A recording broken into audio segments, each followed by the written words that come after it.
Captain's Log Supplemental. We are on our way to Starbase 5 for system maintenance and repairs due to a malfunctioning replicator. One of our engineers had the bright idea of installing a personality matrix into it to try to make our interactions a little bit more enjoyable for the crew, but it just turned into a sarcastic jerk. It just keeps taking people's orders and giving them mean versions of the thing they ordered, like Lieutenant Kim ordered a cheeseburger, and it replicated a salad, and said it was just a more appropriate meal for him. I mean, he's put on a few pounds recently, but it's totally uncalled for. And Crewman Chalmers, on his day off, I'll note, was enjoying himself in the mess hall, requested a beer, and it replicated a Shirley Temple for him, and told him that mocktails could help you cope with drinking problems. It was one beer. I'm just glad we are going to get this sorted out. There's no way I'm putting up with snark from a replicator. Tell me I need to bulk up. I just have naturally slender hips.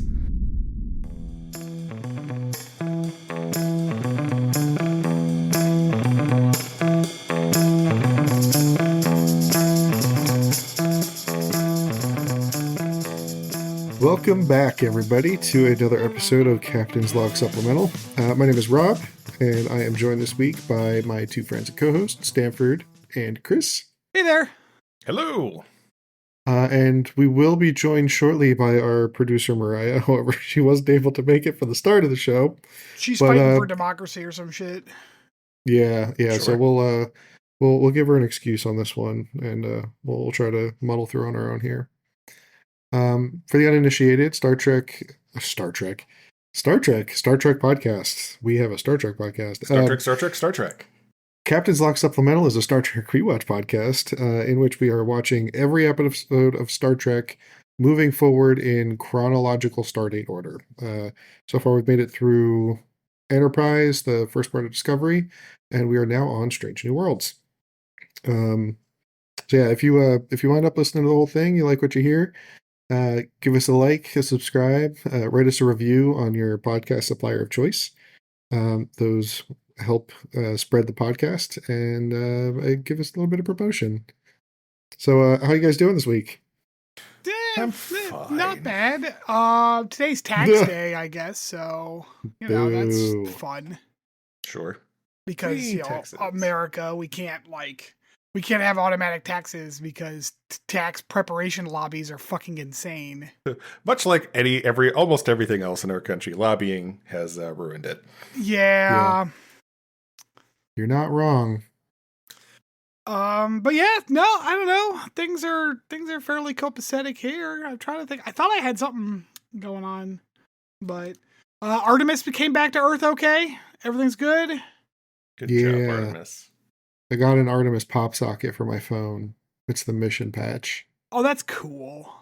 It's very fun. I've been thinking about getting a NASA worm sticker for my the worm logo sticker for my my Kindle. Oh, cool! Yeah. What's a pop socket? They're like the little grip things that go on the back of your phone. You could pop them out and use it as a stand and shit.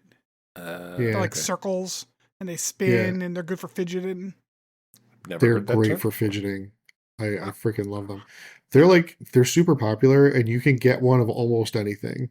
This company just cashes in on the zeitgeist. Yeah, they're the displate of phone accessories. Sure. We've been watching For All Mankind, and I've affectionately named it Sad Moon Show.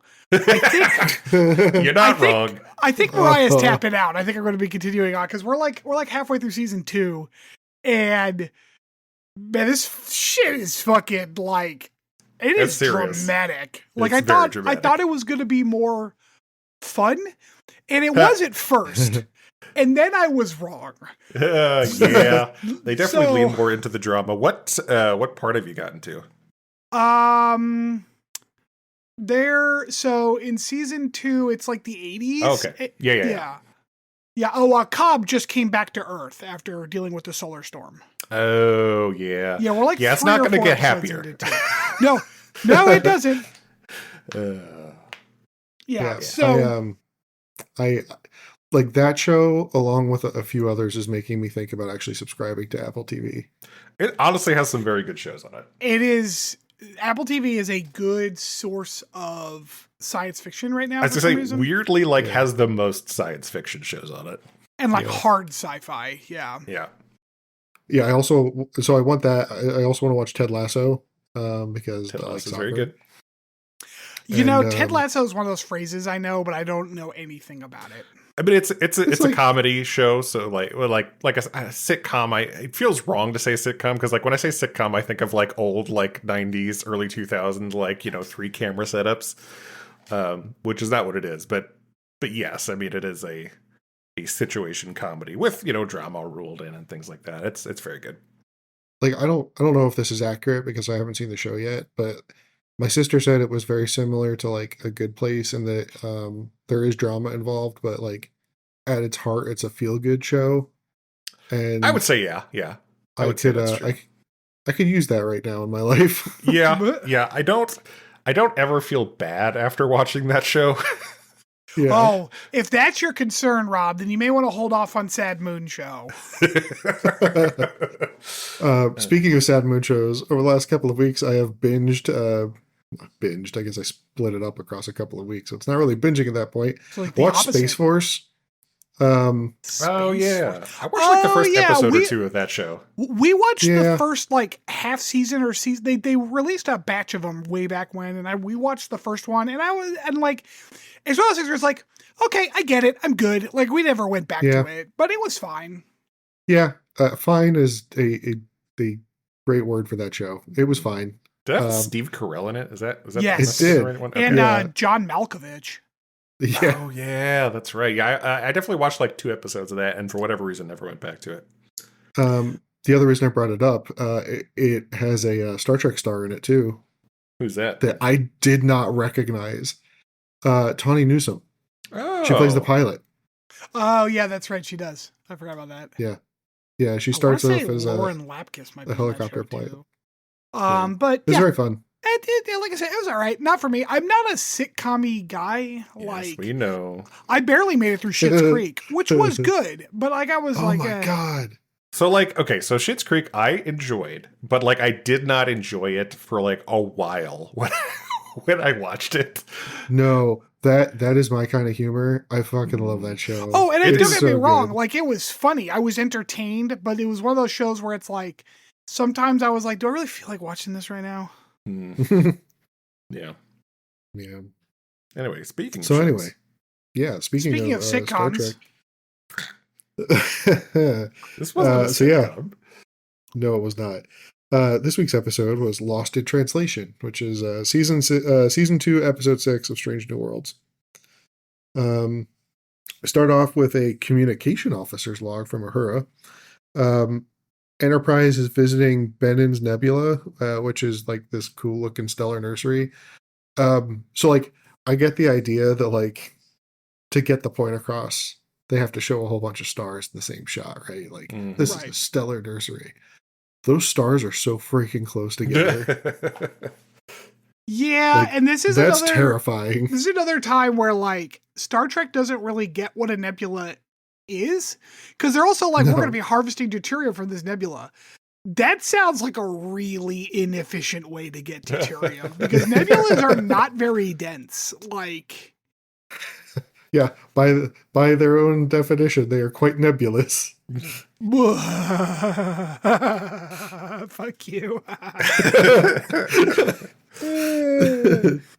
Because like, and I know like, because from Earth's perspective with the Hubble pictures that are colorized and whatnot, like nebulas look very cool and thick and you know like these big plumes of whatever, but like those particles have countable like feet between them. There's like nothing there, The only reason it looks like that is because we're so far away from it, we can get a good shot of the whole thing.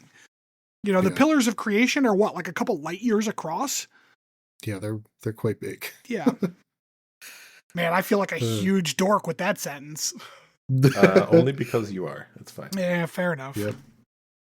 So Pike notes that Uhura is looking sleepy. Apparently she's been having trouble sleeping. His the fucking harvesting poetry about time did not help. No. The harvesting station that they're visiting is giving them a call and letting them know that they're ready to receive the engineering teams.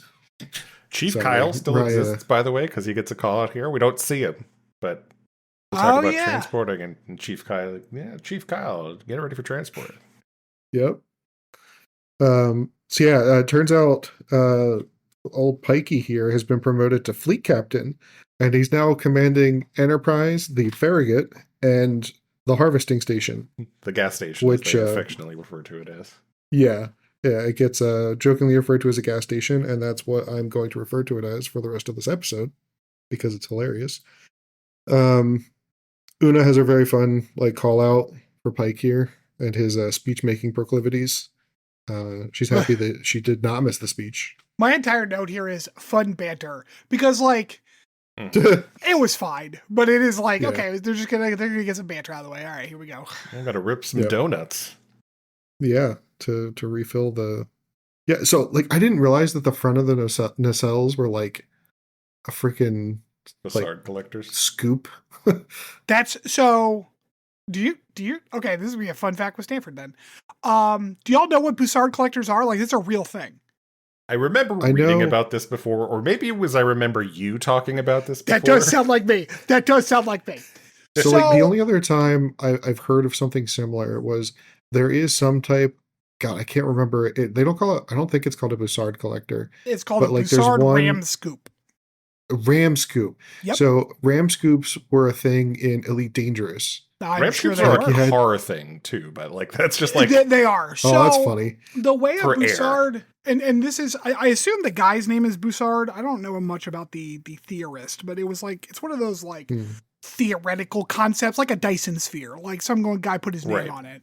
Sure. But the original concept for the Bussard collector is that you would have a magnetic field that extends really far out, and so as you're going through space, it collects interstellar hydrogen and it funnels it into the center of the field. And that process, because you're theoretically going faster and faster, that process gets the hydrogen so tightly compact that it fuses and shoots the energy out the back. So it becomes like a fusion drive. And that's called a Bussard ram scoop. Now on the front of Starfleet nacelles, they have what they call the Bussard collectors, which use a similar concept. The in-universe reason for the TOS just did it because it looked cool, but the reason that the original Enterprise has those spinning glowy things is that those are called impellers, is because theoretically moving the magnetic field around and around made it work a little more efficiently. But I guess theoretically, it wasn't enough more efficient to justify the extra maintenance of the moving parts, and so that's why no newer ships really have them. It was an experiment. But yes, the glowing parts on the front of the nacelles, at least on Federation ships, are the Bussard collectors, and they're mentioned in pretty much every Star Trek. Cool. So yeah, we Uhura gets this weird. That was a dork ass fact with Stanford. Yeah, you're just gonna keep racking those up this episode, aren't you? Uhura gets this weird call that sounds like a very surprised, angry, and elderly Wally screaming at her. Yeah, I was calling it space dubstep. I called it computer noises, and I just kept calling it that. I think modern movies have ruined me because this noise always means robots and shit. Yeah, it was very Transformers for me, which it ended up not being, hilariously. Nope. But yeah. But there's several times in my notes where I'm computer noises. Yeah. Curiously, when she goes back to replay the message for Pike, it's not in the logs anywhere, which is kind of the first hint that she's the only one hearing it. And that's going to be most of this episode. Uhura decides that she needs to go and check the entire comm array. So she goes down to engineering to take a peek, and she's watching this tutorial video that Hemmer recorded for her, and also teased her in a funny coworker kind of way. Rip Hemmer gets interrupted by Pelia, and they have this awkward conversation about Hammer's engineering capabilities. He was one of my best students. I'm just saying that because he's dead. Actually, he was just okay. Pelia was actually pretty funny in this. Although later I have a complaint about her, but her individual lines were pretty funny. I heard your complaint when I watched the show. I'm like, oh man, Stanford's gonna be whining about this. Oh no, I'm so curious if you know what I'm going to complain about then. All right, I'll say it when we come to the point where. Yes, please. Make sure you interrupt me if I start complaining. So here's the part where I'm going to complain about Pelia. She calls her out for never having spoke with her before. You were on a starship with people that are working very controlled shifts and have very specific responsibilities. Also, this lieutenant doesn't owe you her time. This is like a very boomer thing to say. You know what's funny is I have two responses to that. One, that's impossible because there's no way there hasn't been a meeting with both of them. Well, and sure. Two, when Pelia is introduced, Uhura does talk to her because she's the one who says, Lanthanite. Oh, Your accent is Lanthanite. Accent. And Pelia gives her a little wink as she gets on the turbo lift. Now, it wasn't a full conversation, and that's maybe what Pelia meant, but technically, Uhura did talk to Pelia. Technically. Yeah, that was a pedantic ass fact, Miss Stanford. This is going to be quite the Stanford episode. Yay! Wait. So yeah, also in this scene, we find out that Hemmer, he's something of a practical joker, just like Mayweather, huh? Fucking Travis. Travis. So yeah, the whole reason that the crew is here is apparently there's been like an administrative mess with this whole harvesting station. Their go live has been pushed back by over 6 months, and Starfleet. I had work trauma just creep into my brain just now. I'm so sorry. It's ingrained in my vocabulary. Apparently they very specifically wanted Una to come in and whip everybody into shape. So she's sent over to act as a station supervisor. Yep. Uhura gets into the turbolift and is confronted by Zombie Hemmer. I was like, where are your Zombie brains? But like, hold him in front of me because I can't see. So yeah, Uhura like immediately takes herself over to sickbay, which good move on Uhura. There's this weird dissonance between like people treating her like, yes, thank God people are acting like she might need to actually go to sickbay, but then later kind of treating her like, well, it's all in your head, so what? Like, whoa, wait a minute. You got some of that woman hysteria going on. It was, no. You're not wrong, Chris, in a kind of ironic way, because she is diagnosed with this like slight deuterium poisoning or whatever, but everyone else is also like, but also it's stress, you dumb bitch. Like, yeah, that was the doctor's diagnosis. That is exactly what Mbenga said. Stress and dumb bitch. Yep. So yeah, he tells her that she needs to get some sleep under doctor's orders, to which she is not pleased. Yeah, Mbenga's treatment is reset your body and see if that fixes it. Yeah. Down on the gas station, Una is unhappy with Pelia's engineering recommendation and just general lack of decorum. I was like, why is the refinery so fucking dark? They couldn't turn the lights on. And they kind of explain it, but I don't know. It seems like they should be lighting their work areas better then, because they're in like a huge fucking room.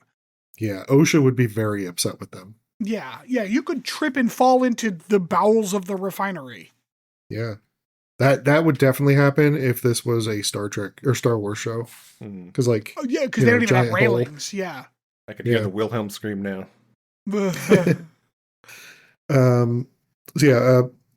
Pelia kind of like notices that Una's just generally unhappy with her and lays onto the sarcasm valve. Like, she's not putting up with Una. But Pelia just seems amused by Una.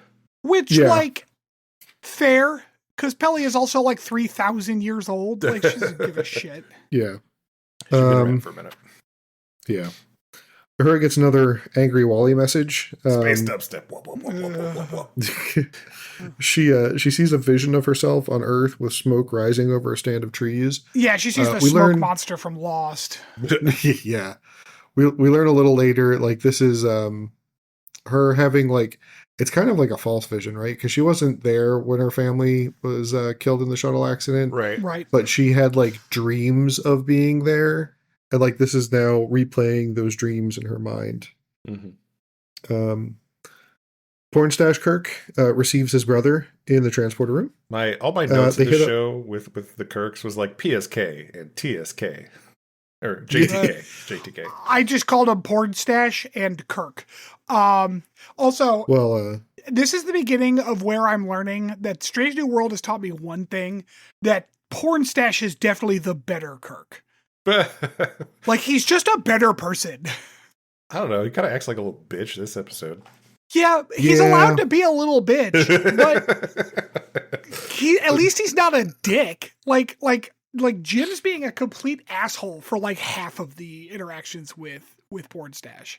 So like, I really didn't like the way that he behaved in the episode where Hemmer dies and they're all stuck with the Gorn babies. Like Hey, there was a lot of stress, and at any moment his Pornstache could get infected with Gorn babies. Man, you can't hold him to that kind of standard. Yeah, I was more upset with his willingness to just like let other people walk into harm to protect himself. Like it just felt very not Starfleet of him, and like that's sort of jaded. Scientist. Yeah, as I said, he's a little bitch. Yeah, but like I can excuse cowardice. I can't excuse asshole. But he's kind of an asshole. He doesn't clean up his plates. He just leaves them there for Spock to pick up. He was in the middle of his presentation. Like, if anything, Spock's the asshole in that scenario. Sounds like a slovenly excuse to me. A slovenly excuse.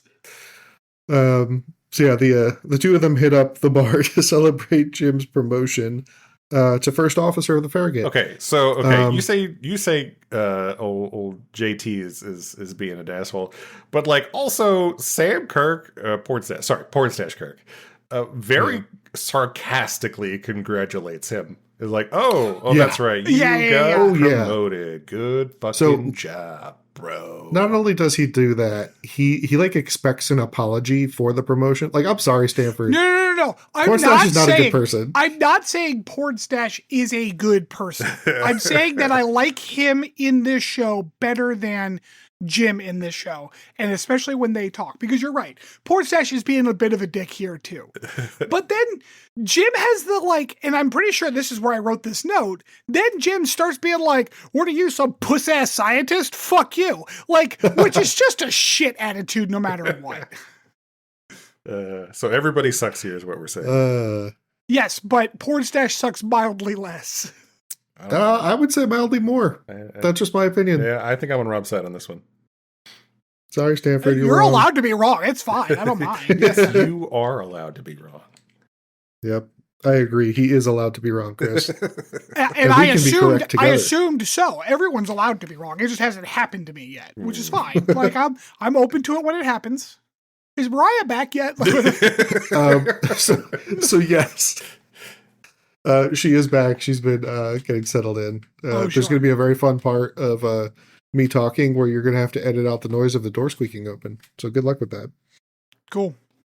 So yeah, Pornstache is really upset that Jim is going to be their dad's new favorite son, because we find out that George Sam Kirk Sr.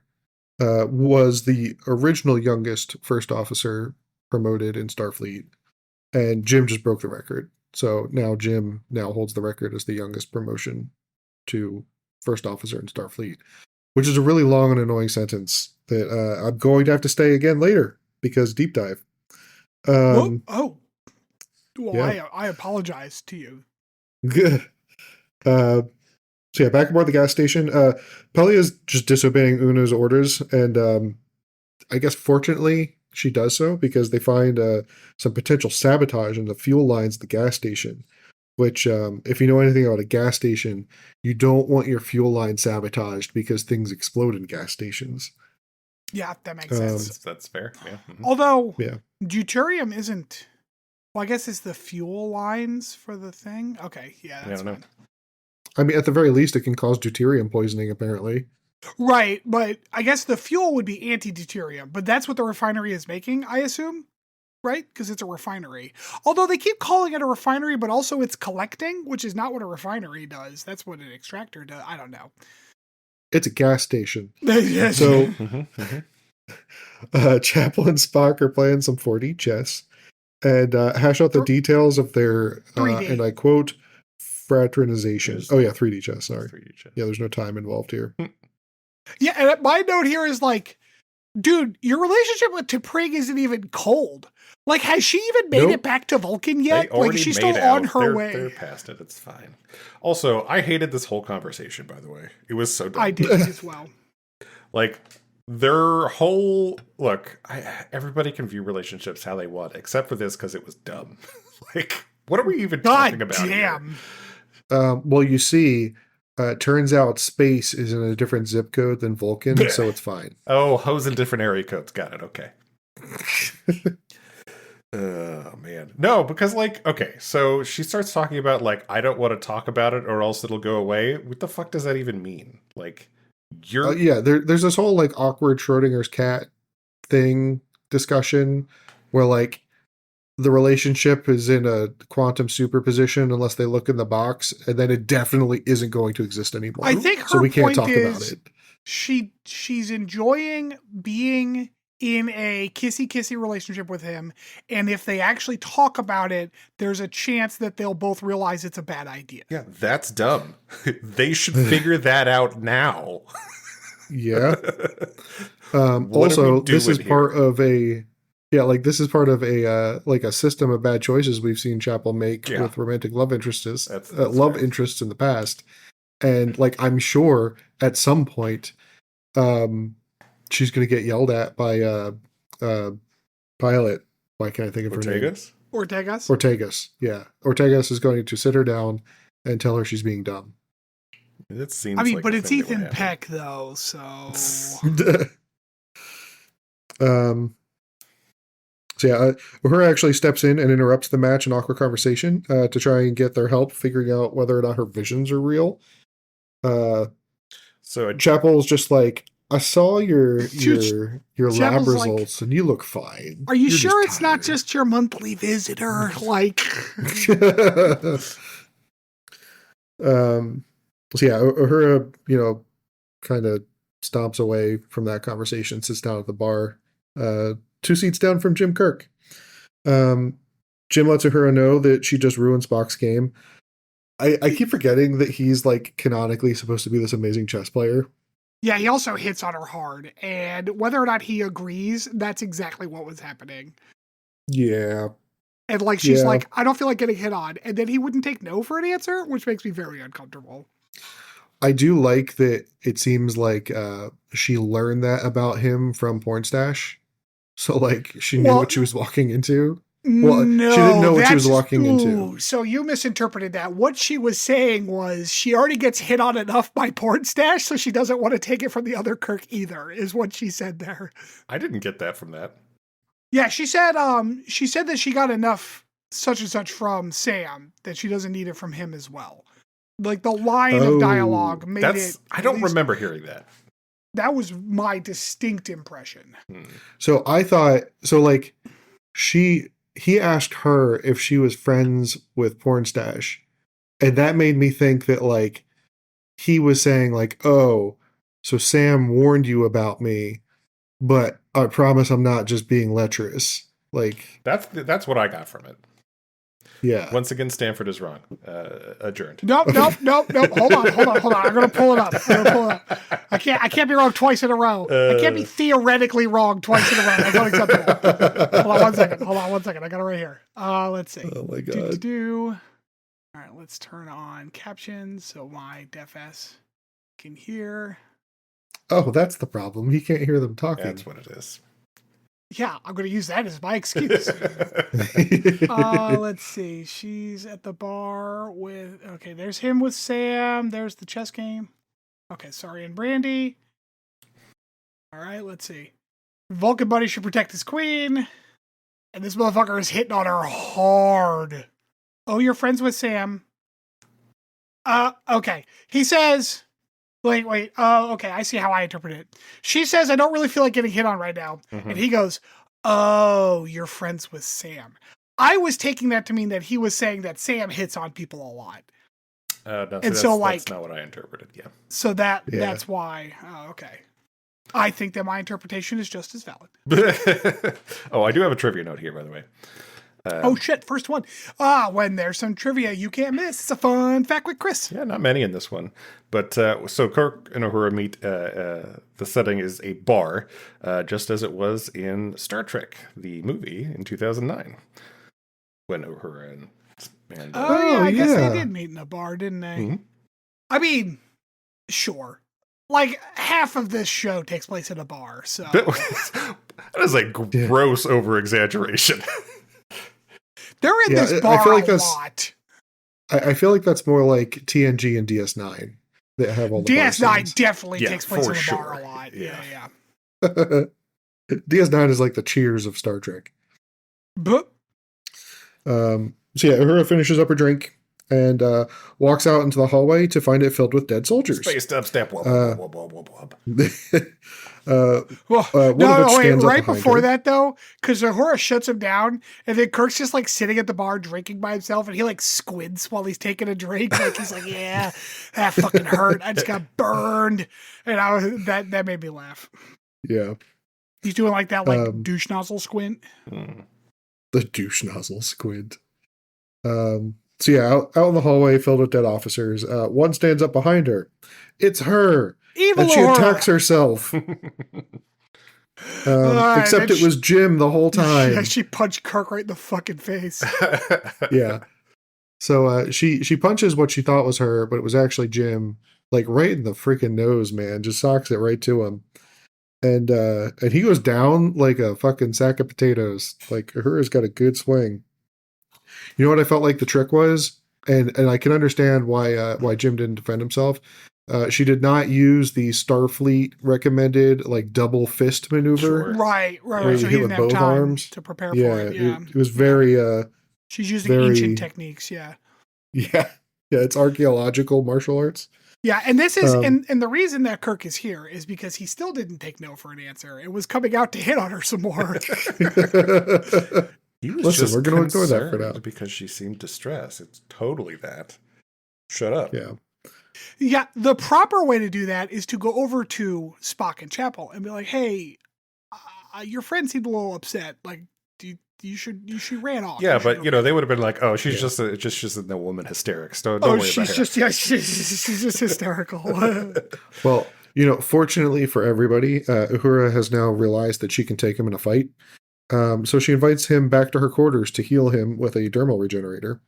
Rather than let him go to sickbay and basically get her in trouble. Which is nonsense. Yeah, like, agreed. Everyone knows she's hallucinating. There's no way she would be charged with assaulting a superior officer in this circumstance. But anyways, we go to Uhura's very impressive quarters. They're like enormous. Yeah. I mean, everyone's quarters on the ship are huge. All the people we give a shit about. Yeah. Sure. Yeah. That's true. I guess they did have that one bunk scene where Uhura used to be when she was just a back when she was living with the other cadets. Yeah.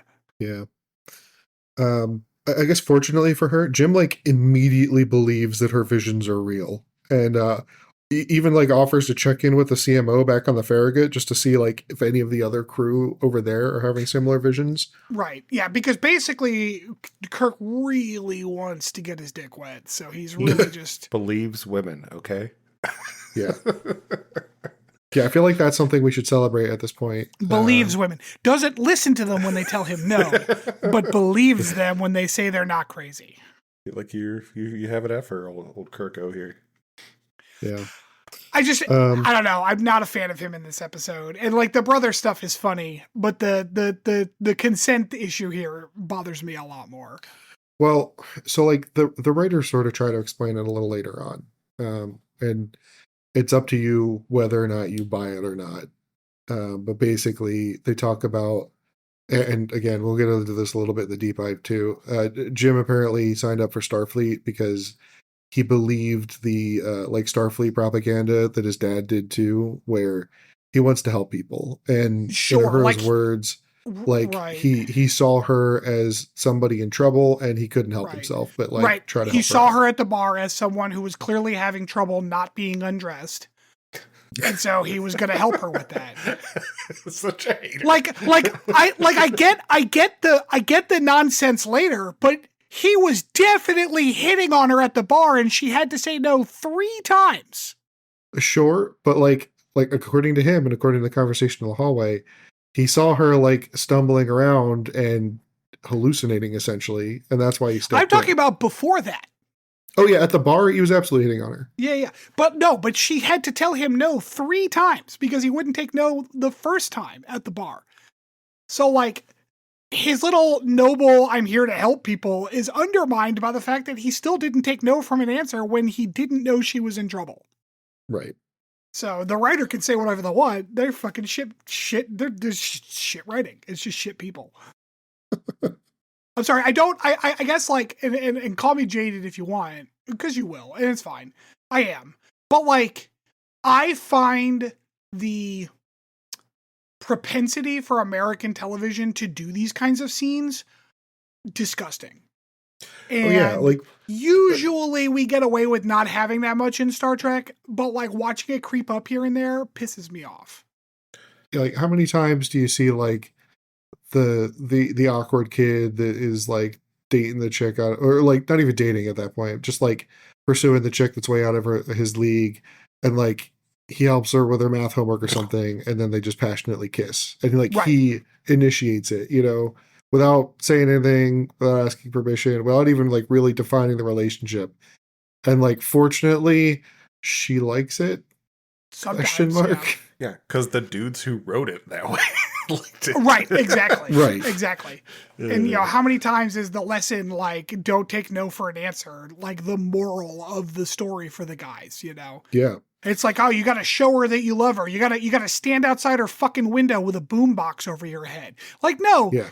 That's a lack of consent. She said no. Now you're bothering her. Now you're like ethically problematic. Yeah, but like, is he attractive? Because then it's fine. Look, Ethan Peck can bother me. Okay, his name is Jim Bothersome Kirk. All right, Bothersome. Like that's his thing. That's what Tiberius means. Yeah. We fortunately they don't have to look too far because down at the gas station, Peli and Una find this like Starfleet officer just having a panic attack in a corner, whispering they can't be real. And I guess they don't really have to go look far for someone else also experiencing the same symptoms. Lucky us. Yeah. So what we find out is that... Sorry, go ahead. Oh, go ahead. You first. Okay. Well, I was going to say, when we get back to Uhura, like she's sitting in the same way as the crazy guy was on the floor. Yeah. Because this is art. Like... Yeah. This is some cinematography right here. It was a very good transition between scenes. I liked it. I thought that it was thoughtful, Stanford, all right? Yeah, you jaded bitch. Stanford, jaded Stanford. I like how my first name and last name are Stanford, but then I got a jaded middle name. Like, you don't like it when I call you Matthew. You get all upset about it. Yeah, because it's not my name. I mean, it is, but it's not. That's not my name. Yeah. That's not my name. Oh, rip Lita. So yeah, Uhura has another vision. She's in a red alert and gets to the bridge just in time to see the view screen, which I thought we had at this point established was just a view screen, not actually a window. No, it fractures. Not in Uhura's nightmares. It's fine. Oh, well, and that too. No. I'm pretty sure because, I know that in the original TOS, it is not a window, but I think in Strange New Worlds, it has always been a window. Oh, well, that's poor engineering. It's the windshield. Because actually in TOS, if I recall correctly, the bridge is actually not even center facing. It's like askew, right? Oh, I have no idea. That sounds like something Dad definitely knows.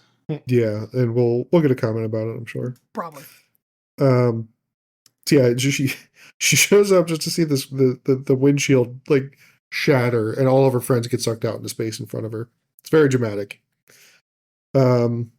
She snapped to, and Pike kind of like takes her aside into the ready room, where they're joined by Jim Kirk, because I guess we're just not observing anyone's privacy anymore. Reasons. Oh, I got another note about privacy in a little bit here.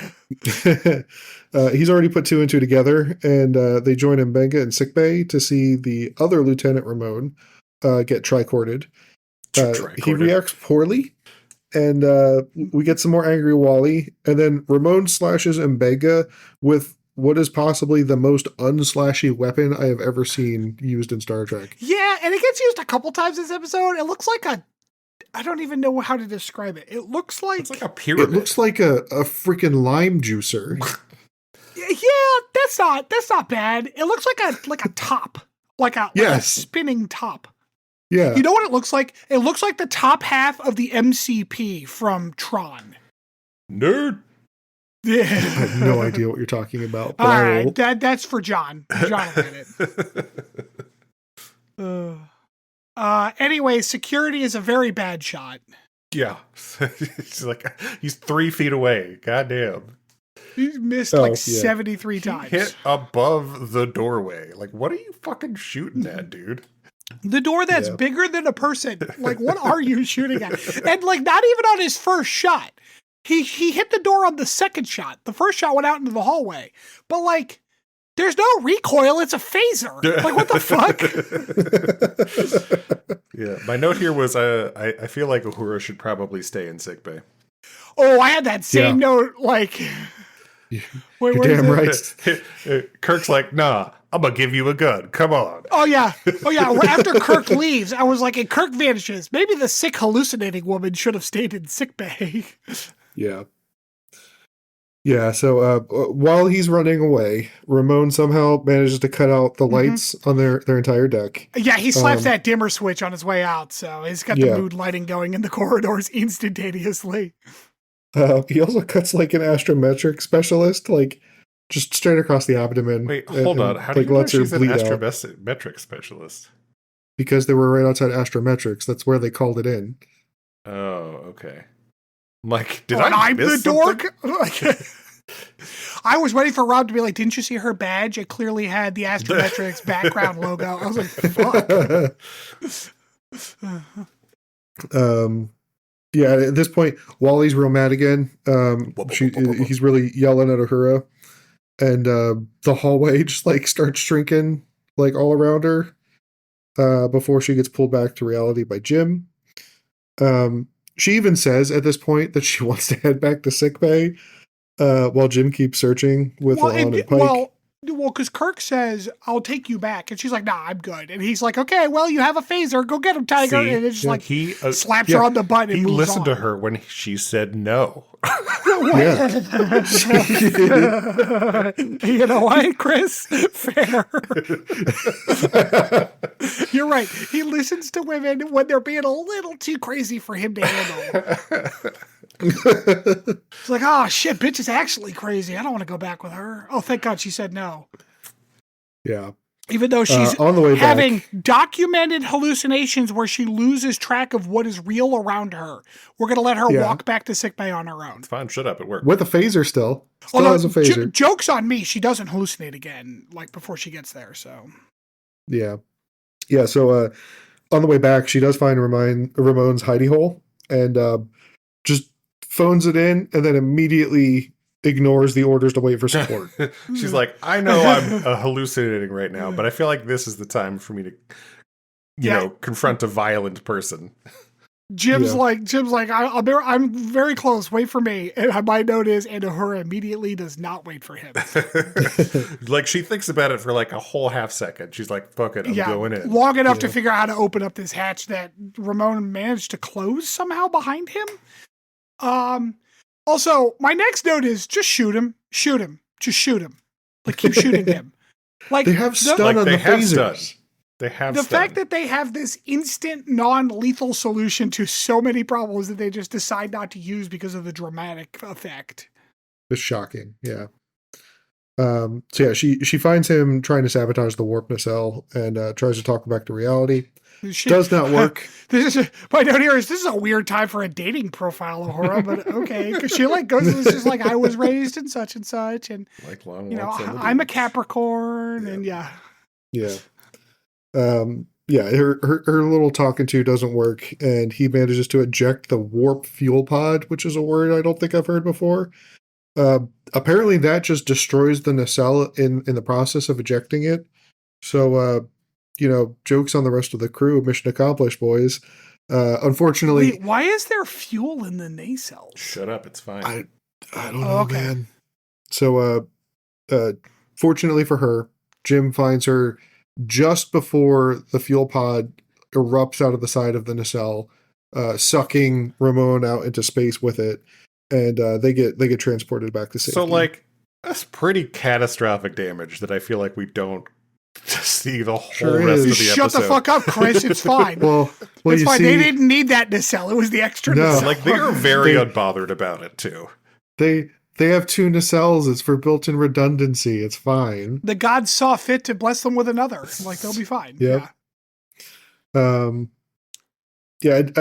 I note here at this point, Pike is weirdly okay with Uhura staying on duty, despite all of the evidence about how this could go south in a hurry. Like, my next note is maybe like get away and see if she gets better. Well, she's like, you should confine me to quarters. Yeah. He's like, no, that's stupid. Like, no, what? Why? You're like, just hallucinating. no, like, have already punched someone. It's not like and she's then being we're there tortured. when someone Just blew let her something hang out in her up. quarters. Like, she's fine. Yeah. Yeah. Vaughn runs into Jim outside of sickbay. This is where she correctly pegs him as the kind of guy that can't walk by somebody who needs help. Flirt, and gets rewarded with a... This conversation only happened so the writer could say that to us. It was very contrived. Yeah. We get rewarded about a story of old George Sam Kirk Sr., and him being like a mostly absent father, but not really. And one of the Kirk sons takes it better than the other. I'll let you be the judge of who that is. It's not some bitch ass. Peli and Una begin airing their grievances about each other. Yeah, Una calls her like a sloppy bitch. So yeah, this is you where I have crumbs comments on your uniform. This is where I have comments, Chris. Is this where you have absolutely. me having comments? Yeah. What is your take on my understanding of this conversation? Oh, I mostly thought you would be incredibly annoyed about how disrespectful Peli is in general, and about ignoring orders. Wow, no. Ortegas is still on this show. Like, Peli is fine. Peli at least has an excuse, because like I actually dig the concept that Peli is 4,000 years old, and so she has like kind of an irreverence towards a lot of this shit because she's been around so long. Like, that doesn't bother me even a little bit. No, this whole conversation was completely fucking unearned. Like, they're trying to develop a character rapport between these two instantly in order to make this little jokey thing happen. That whole other and it scene, does though, not man. work. Come on. Exactly. It does not work. Like, it's terrible. It's fucking terrible. Do you two watch Viva La Dirt League? Not recently, but I have. So they do this like parody of the Call of Duty franchise at one point. Oh yeah. And the main character is like the dude from Call of Duty, and like he's got this friend from back home, and that's the entire backstory for his friend from back home. But like he just keeps referencing being his friend from back home. Like that's what this reminds me of. It did. It felt just like that too. Yeah. And because the dude in the Viva La Dirt League video was like, "Oh, you were so gonna die." Like, yeah. Yep. So yeah, and again, here comes the privacy problems. Apparently, when you die in Starfleet, your medical records just become public knowledge. My note is privacy ends at death. Starfleet. Yeah. Like, that's the Starfleet policy. It's important for them to find out. Okay. Jim gets a copy of Ramon's medical and communication records. And private logs. Yeah. And then just sits down with Uhura to discuss them. Private logs that, like, a court couldn't get cracked in the whole Una thing? Yeah. But it's nah, he's dead. It's fine. Oh, okay. Click. Yep. Uhura is very reasonably, I would say, worried that she's slowly going insane over the course of several days. Here's where we kind of get the explanation for that scene at the beginning. We find out that excuse me, her family was killed in a shuttle accident. Jim tries to like rally her by telling her to hold on to memories of your family and Hemmer, and then he goes out to get her a cookie, like a real cookie, not one of those replicated cookies. Are delicious, cookies. Okay. Yeah, cookies are delicious, but Kirk, Yeah. I don't know. This felt a little infantilizing of Kirk. Like, I understand she is slightly younger than him, although not much, because famously, he is the youngest first officer in Starfleet. But like, he was kind of talking down to her in a way that I found a little annoying. I think the cookie thing was them trying to play on the whole hot dog thing from the episode with La'an and just show that he's kind of like a foodie, like a junk foodie. I like a foodie, but he eats hot dogs and cookies. That's his too. Yeah. Like, he's I like, really oh man, the that's chocolate chips have such a good mouthfeel. I'm like, all right, Jim. So yeah, while he's gone, Uhura has this like moment of serendipity. Yeah. Fortunately, Uhura has this moment of serendipity while watching the video of Hemmer and kind of, thinking through her thoughts during the process of working with him, and repairing the comm array. And she realizes that the messages might really just be like a message from an alien species overwhelming her auditory cortex in her brain. And that's why it drove Ramon crazy. Was it like melted that part of his brain, I guess. She then proceeds to, with the help of Sam and Jen, hold on. I want to take a moment here because I know I'm very negative on this show, on all shows. I'm just a negative person, as we all know. But I want to take a moment to point out, because obviously the writers listen to our show. Thanks. Don't forget to leave a review. So like they can take this feedback. I want to point out something that was incredibly well done by them, which is like they rules of three'd this cookie in a fairly subtle way that was very fucking awesome. Because it started with Kirk being like, hey, they got real cookies in the thing. I'm gonna get you one. And then he comes back as Uhura's like, I figured it out. We need to talk to Sam. And he's like, but right before she says that, he's like, by the way, they only had one cookie, so we'll have to split it. And then we get to the next scene where Sam is clearly finishing eating something, but they don't say it. But the very well done implication is that they bribed Sam with the cookie. Very cleverly done. That was an excellent bit of cinematography. It was fun. And especially because you don't see the cookie in Sam's hand and they don't say anything about it. You could just see that he's clearly finishing up chewing something. It's that subtlety that makes it work so well. Well, like it's a combination of that and Jim kind of like, I don't want to say he was exasperated, but like he was clearly not excited at the idea of them going to talk with Sam about this. To have to work with Sam, yeah. Yeah. Sorry, so Pornstache. Pornstache. I'm sorry. Yeah, I keep calling him Sam, but that's not his name. So yeah, the three of them just proceed to correctly interpret everything this deuterium monster has been trying to like say to her through these visions. Yeah, there's some leaks. Hey, joke's on you. They're right. Yeah. They call Pike and tell him not to turn on the gas station, but it's too late. They got the pumps running. He's like, we already did. What's up? And it's like, then stop it. Like, what? Like, you don't have a stop button? Yeah. Which, later they say, but it's Pike's incredulity where he's like, I already started it. Like, what are you talking about? Like, dude, then stop it. What the fuck? Yeah. So they get up to the bridge. Zombie Hemmer's there, just kind of hanging out. It was very funny. Dude, I laughed out loud. I laughed so hard. It was too. I know. It was so funny. Like, it was unintentionally hilarious. It would have been even funnier if he wasn't facing her quite all the way. But also, yeah. What was extra, like, comical, but wasn't supposed to be, was the goofy ass, like, smile he has on after. Oh my god, that's the worst. It was like a Dr. Flock smile. God. It was uncomfortable. So yeah, Uhura does manage to convince Pike to just the emergency shutoffs are broken. Let's just torpedo it. So let's just blow it out of space. All right. So Uhura says we need to shut it down. They try and it's not working. Pike says it's not working. Uhura says, Captain, we need to destroy it. And he says, how sure are you about this? She says, very sure, Captain. We need to blow it up. And then he goes, what's the play? All right. Yeah. I understand that Uhura is the one coming up with the idea that we need to destroy the station. But she's a comm officer, not a tactics officer, not a command officer. Like, okay, she said that you need to destroy the station. Isn't it kind of your job as the fleet captain here to be like, okay, let's beam the people off, get some torpedoes ready, blow the fucker up? But no, for some reason, Uhura has to come up with this plan. Like, what do you do, Pike? Like, what is your job?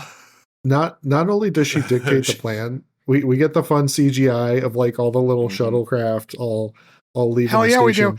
And then they fire like 73 goddamn torpedoes at it. Yeah. Uhura delivers the order to fire the torpedoes. Fucking listen to her, I guess. Although La'an does look back at Pike like, are we like good? And Pike's like, yeah, I guess, whatever. Yeah. So you tried disagreeing with her at this time of lunch. So we know everything is okay though, because Zombie Hammer has reverted back to normal dead Hammer. to creepy smile Hammer, yeah. Yeah. He nods that Uhura has saved them and then disappears into the ether. Pike jokes and says that Starfleet can find another gas station. I really love that we've all just agreed to call this a gas station. Everybody who was on that station and like everybody else in the ship who isn't part of this whole conversation must be like, what the fuck just happened? Oh yeah. No, man. We were flying out of the torpedo of the station in a shuttlecraft. They're at the bar later, and then the fucking Enterprise just laid in 43 torpedoes into that bitch. Dude, it's totally fine though, because the only other people in that gas station, aside from the gas station attendants, were a jazz band, and now they're playing in the bar. Smooth jazz. They were who they picked up in the escape shuttle, or in the escape pods, Yeah.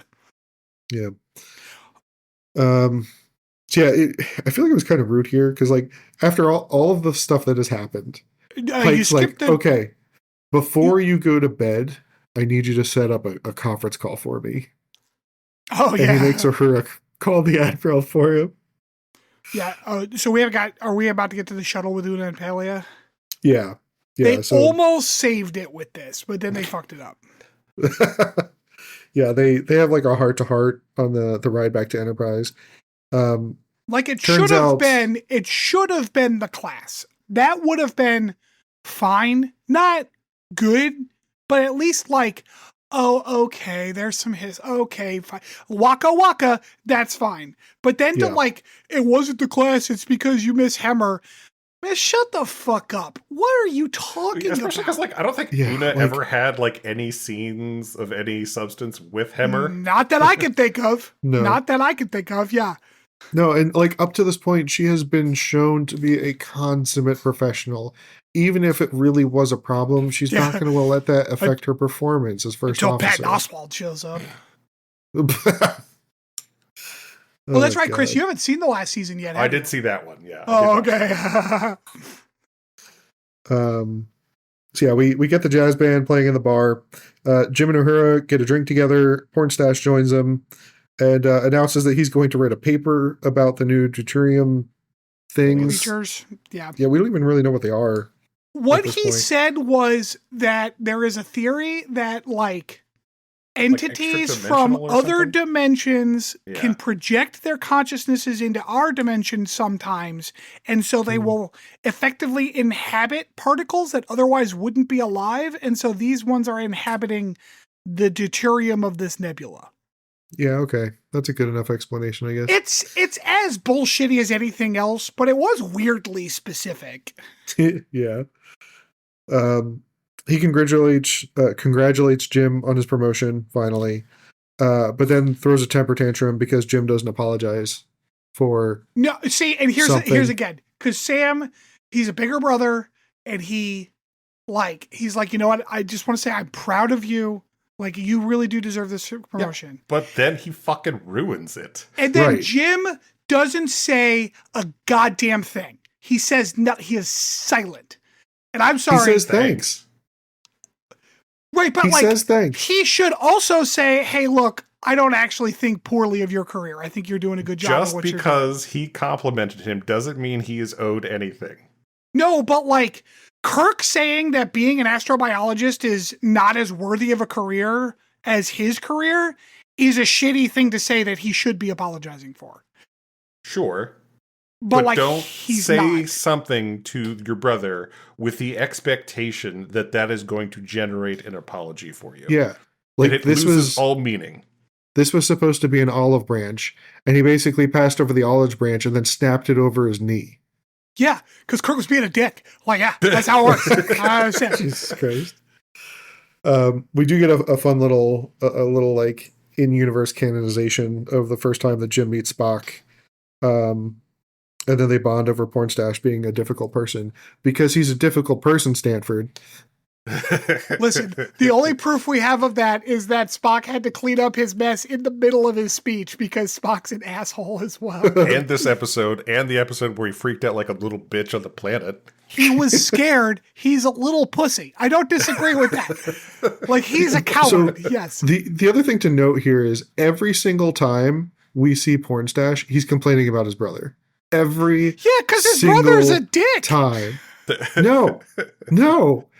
We don't hear Jim do that to Sam. He's always upset because he knows that Sam's talking behind his back. Kirk doesn't have time to complain about Sam because he's too busy not taking no for an answer from women. Yeah. Exactly, you know what? Jim doesn't have time. Jim doesn't have time to complain about Sam because he's too busy doing his damn job. Yeah. Is he though? Like, he seems to spend a lot of time in the bar. It's because he needs a cookie. And a hot dog. The real one. Glizzy. Anyway, on a scale of 1 to 5, where's 0's threshold?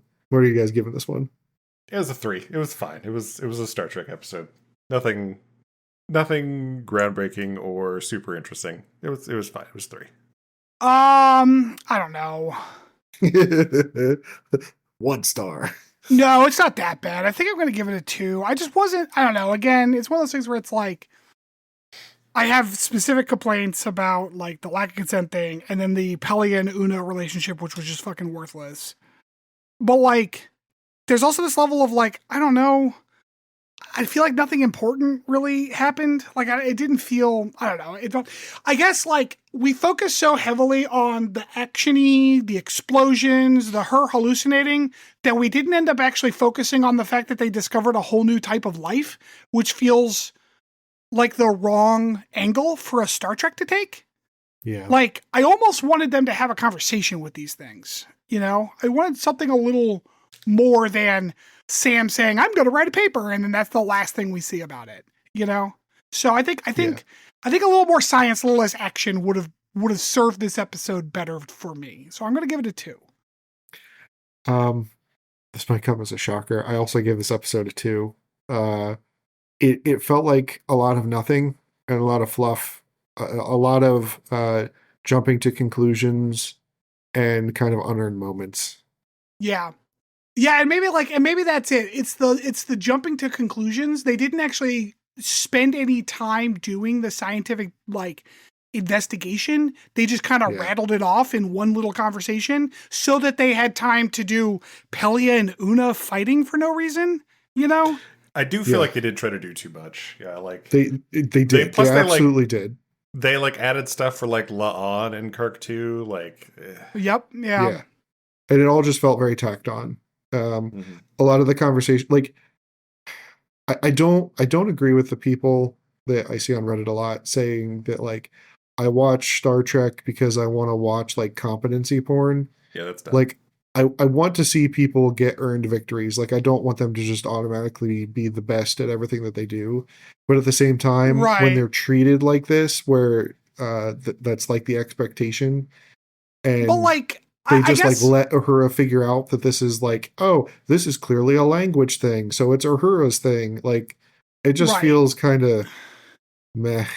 It's one of those things where it's like, I agree, competency porn is nice, but they weren't given the opportunity to be competent. They were simply provided the answers. Like, that's not competence. That's a handout, you know? Like, I want to see them work for those answers. I want to see them be good. I want to see Sam be good at what he does. I want to see Uhura be good at what she does. Not just, okay, here's the answer. Oh, great. Yeah, I would have appreciated if they leaned more into the, hey, this episode is about Uhura working through her trauma. And that was the whole thing. And like at the end, she even asks Kirk, like, why do you think they contacted me? The answer to that should have been, oh, hey, you know, they're watching all of their loved ones die in this nebula. They reached out to you because they know that you felt that pain. Like, make a connection there. Make a good reason. And they just didn't. I don't know. Like, I feel like there were a lot of missed opportunities with the writing in this one. Yeah, I guess I didn't really think about like why her and that other dude, right? Like, yeah. And it could have been again just like it would have been better if like he was also a comm officer and like it's like, oh, they're trying to reach out to the comm officers because that's who you talk to on a spaceship. Yeah, like even that would have been fine. Even that would have been a better fucking analysis of the situation. Yeah. Instead, it's like we need to do an Uhura episode and here's something vaguely language adjacent. Yeah. I mean, it's more than Ortega's got. I fly the ship. Ortega's gets the whole the like third time and Star Trek does Enemy Mine episode. Sure. So yeah. IMDb gave it a 3 because they're a lot like Chris. Chris is basically an IMDb subscriber. I also want to point out that next week I have the summary, and next week is Those Old Scientists, baby. Hell yeah. Man. All right. We're going to take a little break here, and we will be back for this week's deep dive.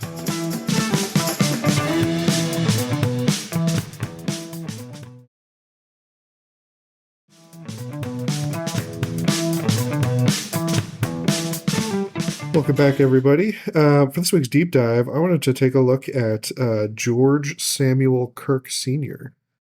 So I don't know that person. Porn stash. Oh, Porn Stash. That's his name. No, this is senior. This is their dad. Chris Hemsworth. Yes. Yeah, actually. This is Porn Stash and Jim's dad. He named Porn Stash after himself. Porn Stash was apparently also his nickname in high school. They gave Porn Stash the name James Sam Kirk, or George Sam Kirk, and they gave Jim his dad's middle name. His dad's name as Jim's middle name, and that's where you get James Tiberius Kirk. Tiberius was actually Jim's grandfather. George was married to Winona Kirk, who, much like George, we only actually see in live action in the Kelvin timeline movies. She's played by Jennifer Morrison, by the way. I forgot that that's who played her. She's like one of the resident doctors from House in like the early seasons. I don't know if you remember her, Stanford. Jennifer Morrison. Oh, yeah. This lady. Yeah, okay. Yeah, she's the lady doctor on House's team. The first, Cameron? Yeah, Cameron. That's her name. That's Kirk's mom in That's Kirk's Kelvin mom. Kirk? Yep.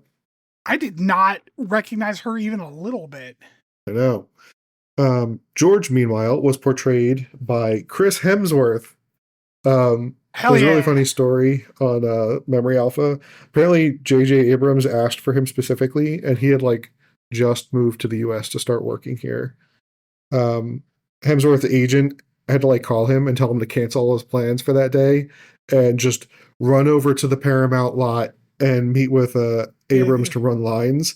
And he just like immediately got the part. Yeah, well, he had like 3 lines, so it wasn't hard. Yeah.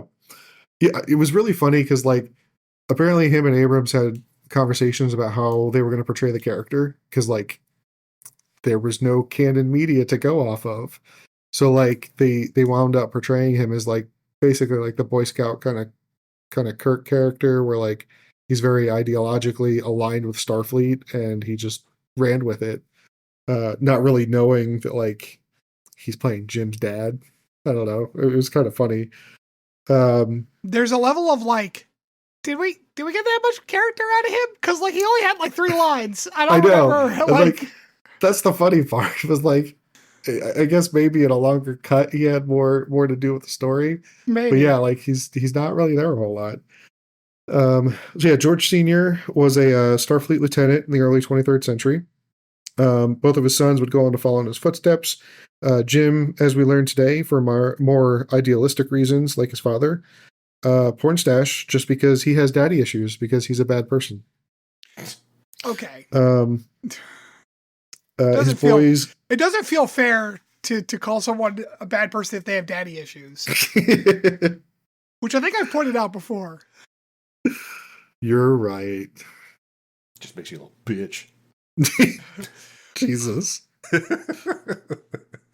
Yeah, his boys went on to give him 5 grandchildren, 3 from Pornstache and 2 from Jim, although one of Jim's died in utero. Yeah, the other one died in Genesisero. Yeah.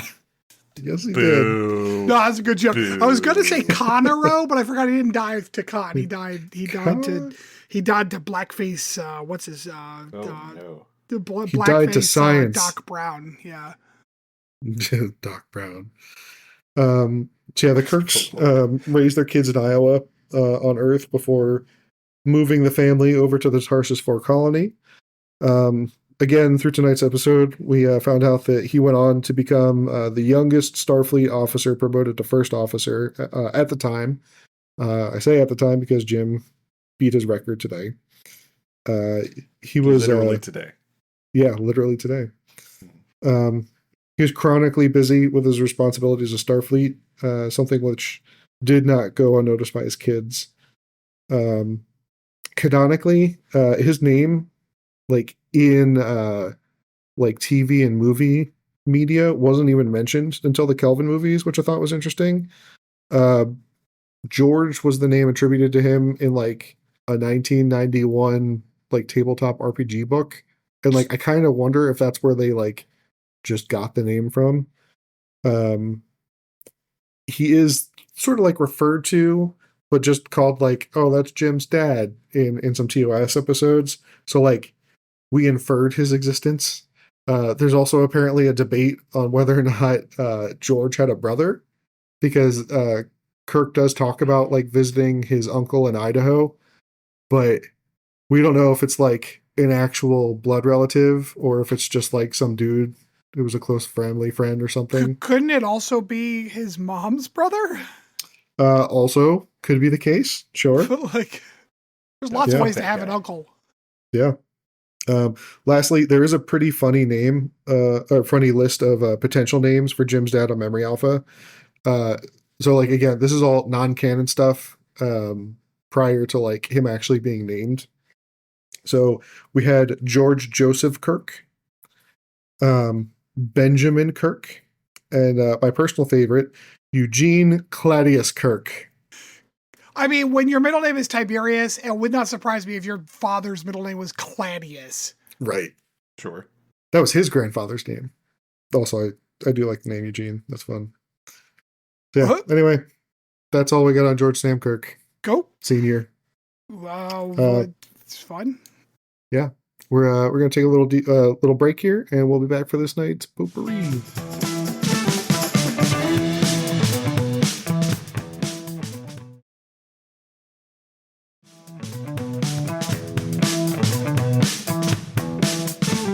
Welcome back. So today for Potpourri, I was watching the episode and I was seeing that,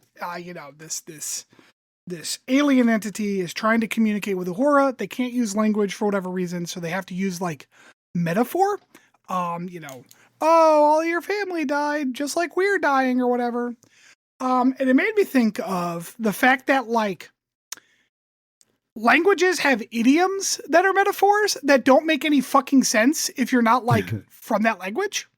So today I've got a bunch of those, and we're just going to do a little quiz where I'm going to tell you the literal translation of an idiom, and you have to tell me what it means. Okay? Oh boy. Okay. So I'm going to give you an example to kind of start out. In Spanish, there's an idiom which goes, "Don't look for the fifth leg on a cat." It's his penis. And so wait, we're supposed to be telling you what it actually means? Yeah, what is that? What's the vibe? What does it mean? Like, what is that? Don't look for something that's not there? Don't look for something you don't want the answer to. Okay, it's actually more Chris's than Rob's, although I like both. But basically, don't overcomplicate things. Don't look for hidden problems that aren't there. Sure. Okay. Yep. Okay. Cool. We will go back and forth. So some of these are fucking wild. Okay. I will give you the country of origin in case that matters. These first few are going to be from Germany. All right. Oh, joy. So Chris, we'll start with you since you got that first one a little bit more right. The literal translation of this phrase is "you have tomatoes on your eyes." Fuck. I'm gonna say like you're blind, you're not seeing what's there. That is correct. Yeah, good job. Okay. Oh wow. Specifically, in terms of like actual real life things, not just like metaphorical or abstract things. So it's like, hey, did you see that cat walk by? No. Oh, you must have tomatoes on your eyes. Interesting. They have a lot of like weird food-based idioms, as I recall. Yes, although the next two are not. So, okay. This next one is also from Germany. Rob, this is for you. I only understand the train station. You only understood the first step of like instructions? Not quite. Chris, can you steal? I only understand how to get there. No, this was a little more obscure. It's I don't understand a thing about what this person is saying to me. So meaning what like fuck. So what? I think it's from like an old German joke where like there's a long explanation. The only part of that I understand. The only part I understood was the train station. Yeah. Okay, interesting. All right, Chris, this one's for you. This is the last German one. To buy a cat in a sack. That's it? To buy a cat in a sack? Yep. Buy meaning like to purchase. To buy a cat in a sack. Sounds like a bad idea. To buy a cat in a sack. Like you got swindled? Not quite. I'm going to let Rob try to steal that.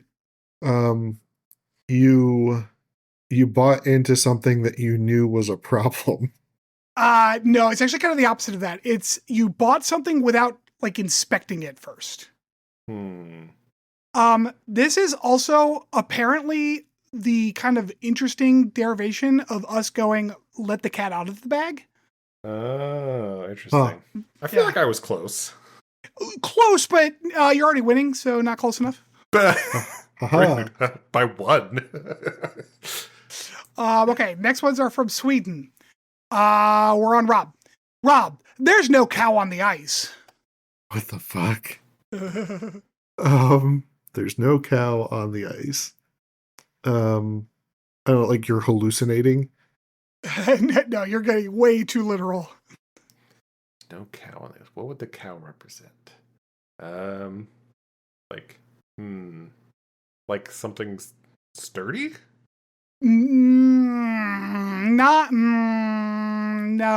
It could be used in that way, but what it means is there's no need to worry. Okay. Interesting.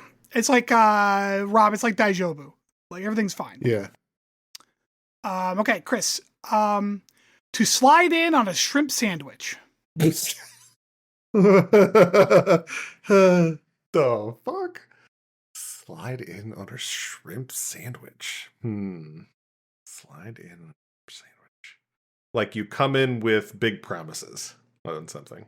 No. Rob? Slide in on a shrimp sandwich. Oh God, like now I'm thinking it's like you're sliding around on the floor and instead of having like ice skates or something on. You're like getting you're way too literal. Hey, don't give him clues. That's how my freaking brain works, man. Yeah. Yeah. Okay, slide on shrimp sandwich. Slide in on a shrimp sandwich. You're skating by on Easy Street. You know what? I will actually give it to you. No, it is someone. It refers to somebody who doesn't have to work very hard to get where they are. Yes. I feel like that was just as close as my other one. No, yeah, but now you're tied, and this is more fun. All right. Let's see. Oh, this one's fun because it uses the word boobs. This is from Thailand. The hen sees the snake's feet, and the snake sees the hen's boobs. I think it's me, right? Yes, I believe it is Rob. The hen sees the snake's feet, and the snake sees the hen's boobs. You only have eyes for what you want, and you ignore everything else? Ooh, that's a good guess, but no. We each only see from our own perspectives? Also a good guess, but no. It means that they know each other's secrets. Sure. Yep. Yeah. What? All right. This might be my favorite Thai one here. Okay. This is for Chris. One afternoon in your next reincarnation. One afternoon in your next, like it's never gonna happen, or it's gonna. That is the exact quote. It's never gonna happen. Nice. And everything. Yes. So nicely done. Amazing. Yeah. Nice. All right. Okay. Latvia. Rob, to blow little ducks. I'm uncomfortable. I will say it is not sexual. I don't believe you. To blow little ducks. Is it like blowing kisses, but with like kissy lips? So all of these are idioms that mean like a feeling or a situation or an emotion. It's not going to be like a pantomime. Action? Yeah. Okay. So you guess. No. Try again. No, I fucked up. Chris can go. All right, Chris. So what was blow little ducks? To blow little ducks. Like you're full of shit? Yeah, actually, that's about right. Nice. It means to talk nonsense or to lie. So yes. All right. Nice. I take it back. Chris can't.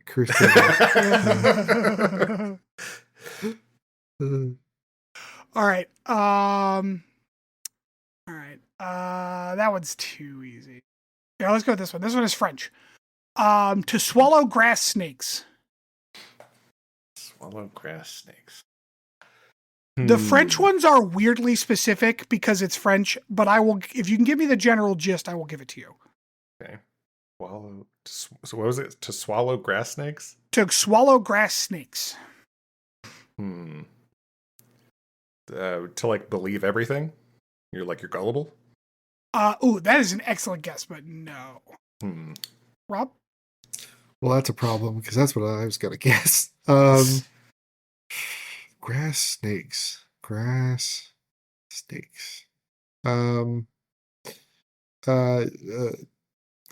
I just keep thinking to believe lies, but that's not it. I don't know.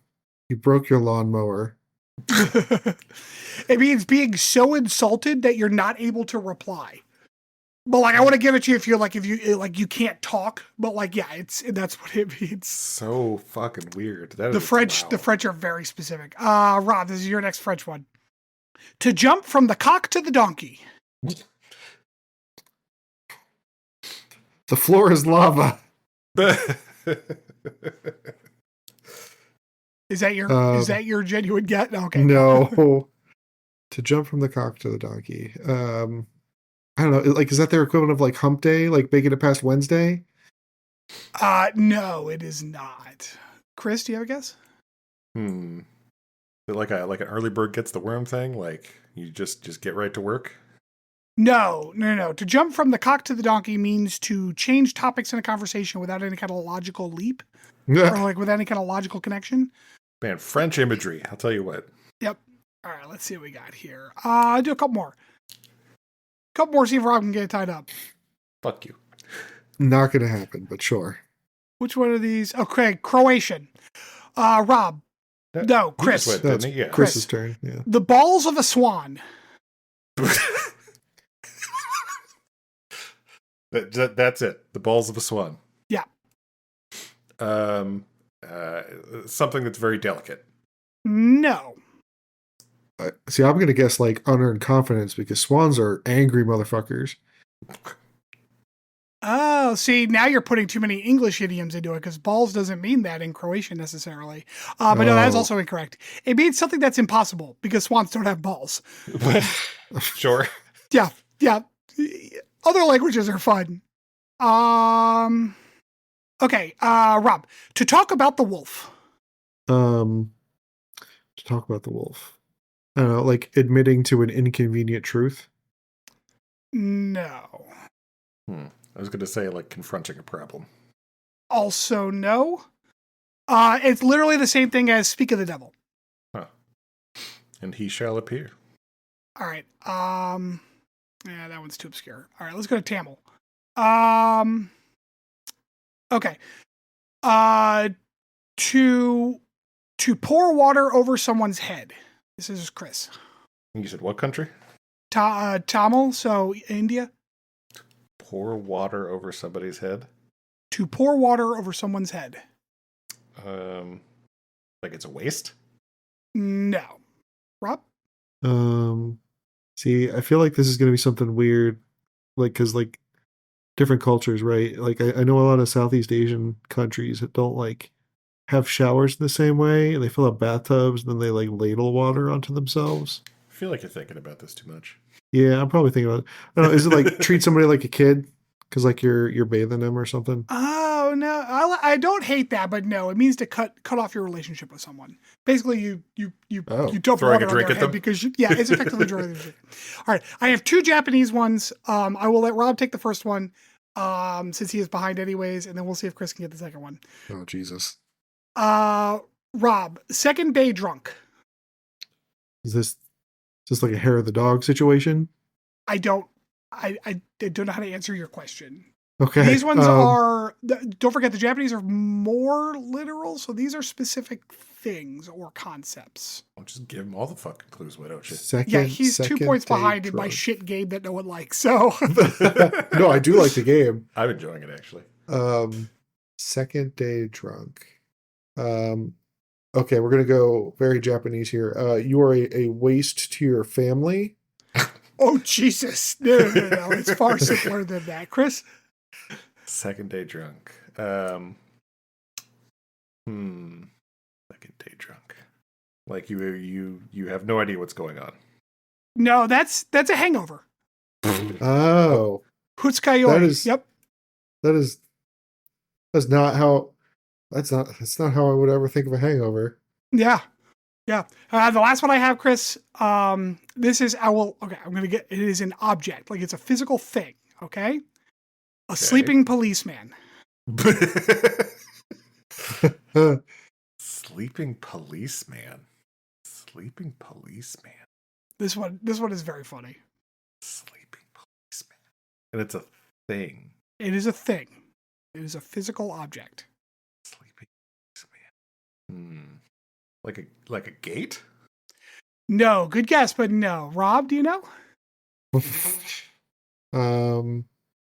God, this just feels like it's like a weird kanji translation. It's not. Once you hear what it is, you're going to be mad that you didn't think of it. Sleeping policeman. I don't know, like a mailbox?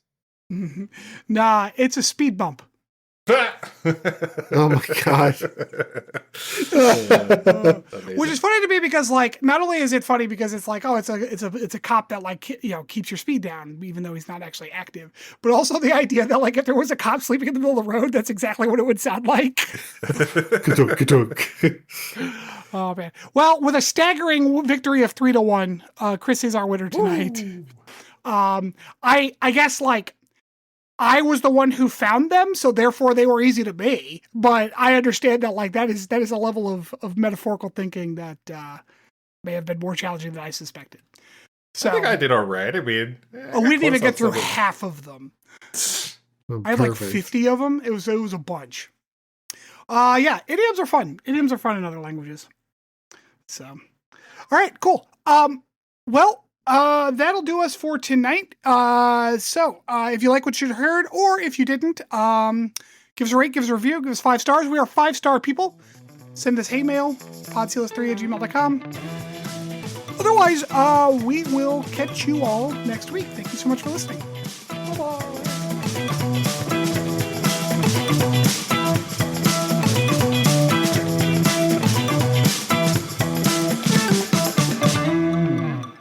Thanks for listening to Captain's Log Supplemental.